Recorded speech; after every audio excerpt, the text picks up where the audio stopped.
Hi friends, ఈరోజు ఈ వీడియోలో తెలంగాణలో ఇంద్రమ్మ పథకం లబ్ధిదారులకు కీలక అప్డేటు వచ్చింది. రాష్ట్ర ప్రభుత్వం రెండో విడత ఇళ్ల పంపిణీ ప్రక్రియను ముందుకు తీసుకువెళ్తుంది. ఇందులో సొంత స్థలంలో ఇల్లు నిర్మించుకునే లబ్ధిదారులతో పాటు డబుల్ బెడ్రూమ్ ఇళ్ల కోసం ఎదురు చూస్తున్న వారికి కూడా ముఖ్యమైన సమాచారం ఉంది. సో దానికి సంబంధించిన పూర్తి ఇన్ఫర్మేషన్ ఈ వీడియోలో తెలుసుకుందాం. అండ్ వీడియో మీద నచ్చితే లైక్ చేయండి ఫ్రెండ్స్. మీరు చేసే ఒక లైక్ వల్ల ఈ వీడియో ఇంకో 10 మందికి రికమెండ్ అవ్వడం జరుగుతుంది ఫ్రెండ్స్. సో దాని ద్వారా ఈ ఇన్ఫర్మేషన్ అందరూ తెలుసుకోగలరు. సో ఏమాత్రం లేట్ చేయకుండా వీడియోలోకి వెళ్ళిపోద్దాం. సో ఇప్పటి వరకు కొంతమందికి మాత్రమే ఇల్లు మంజూరు అవ్వగా ఇప్పుడు రెండో విడతలో మరిన్ని అర్హులకు అవకాశం కల్పించే దిశగా చర్యలు కొనసాగుతున్నాయి. అలాగే ఇప్పటికే ఇల్లు మంజూరైన వారు ప్రభుత్వం సూచించిన నిబంధనల ప్రకారమే ఇంటి నిర్మాణం చేపట్టాలని అధికారులు స్పష్టం చేస్తున్నారు. నిబంధనలకు విరుద్ధంగా నిర్మాణం చేస్తే బిల్లులు నిలిపివేయబడే అవకాశం ఉందని హెచ్చరిస్తున్నారు. తొలి విడతలో ఇల్లు మంజూరైనా కూడా ఇంకా నిర్మాణం ప్రారంభించని లేదా పూర్తి చేయని వారి విషయంలో ప్రభుత్వం సమీక్ష నిర్వహించి అవసరమైతే ఆ కేటాయింపులను రద్దు చేసి ఇతర అర్హులకు ఇవ్వాలని కూడా పరిశీలిస్తుంది. అందుకే మీకు ఇల్లు మంజూరైతే నిర్మాణాన్ని నిర్ణీత సమయంలో పూర్తి చేయడం చాలా ముఖ్యం. ఇంద్రమ్మ ఇళ్ల పథకాన్ని ప్రభుత్వం L1, L2, L3 అనే 3 కేటగిరీలుగా అమలు చేస్తుంది.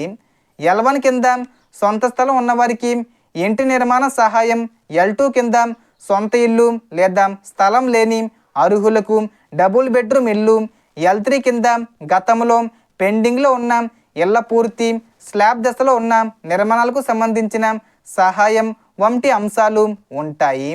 ఇటీవలే రెండో విడతకు సంబంధించిన ఏర్పాట్లు కూడా వేగంగా కొనసాగుతున్నాయని ప్రభుత్వం తెలిపింది. మీ దరఖాస్తు స్థితి తెలుసుకోవాలంటే అధికారిక ఇంద్రమ్మ ఇళ్ల పోర్టల్లోకి వెళ్ళి మొబైల్ నెంబరు, దరఖాస్తు నెంబరు లేదా ఆధార్ నెంబర్ ద్వారా స్టేటస్ చెక్ చేసుకోవచ్చు. అక్కడ L1, L2 లేదా L3 కేటగిరీలో మీ దరఖాస్తు ఉందా లేదా అనేది తెలుస్తుంది. ఒకవేళ ఎంపీడీఓ పెండింగు, కలెక్టర్ పెండింగు లేదా ఇతర అభ్యంతరాలు కనిపిస్తే వాటి కారణాలను తెలుసుకొని సరిచేసుకునే అవకాశం కూడా ఉంటుంది. ఆదాయ పన్ను చెల్లించడం, ప్రభుత్వ ఉద్యోగం ఉండడం, నిబంధనలకు మించిన భూమి కలిగి ఉండడం వంటి కారణాల వల్ల అనర్హత వచ్చే అవకాశం ఉందని అధికారులు చెబుతున్నారు. అలాగే GHMC పరిధిలో డబుల్ బెడ్రూమ్ ఇళ్ల కోసం ప్రత్యేకంగా క్లస్టర్ల వారీగా ప్రణాళిక రూపొందిస్తున్నారు. ఒక్కో క్లస్టర్లో సుమారు 500 ఇళ్ల నిర్మాణం చేపట్టేలా ప్రభుత్వం చర్యలు తీసుకుంటుంది. అవసరమైన చోట ప్రభుత్వం లేదా ప్రైవేటు భూములను గుర్తించి ఇళ్ల నిర్మాణం పూర్తి చేయాలనే లక్ష్యంతో ముందుకు వెళ్తుంది. ఇంకా దరఖాస్తు చేయని అర్హులు ration card, Aadhaar card, bank ఖాతా వివరాలు మరియు ఆధార్కు లింక్ అయిన మొబైల్ నెంబర్తో ఎంపీడీఓ లేదా మున్సిపల్ కార్యాలయంలో దరఖాస్తు చేసుకోవచ్చు. అలాగే కొత్తగా ఇల్లు మంజూరైన వారు ప్రభుత్వం సూచించిన కొలతల ప్రకారమే సుమారు 400 నుండి 600 చదరపు అడుగుల పరిధిలో ఇంటిని నిర్మించాలని సూచించింది. ఇంటి చుట్టూ 1 అడుగు, ముందు భాగంలో 3 అడుగుల వరకు మాత్రమే స్లాబ్కు అనుమతి ఉందని కూడా తెలిపింది. ప్రభుత్వం అందిస్తున్న ఆర్థిక సహాయంతోనే ఇల్లు నిర్మించుకుని అదనపు అప్పుల భారాన్ని తగ్గించుకోవాలని సూచిస్తుంది.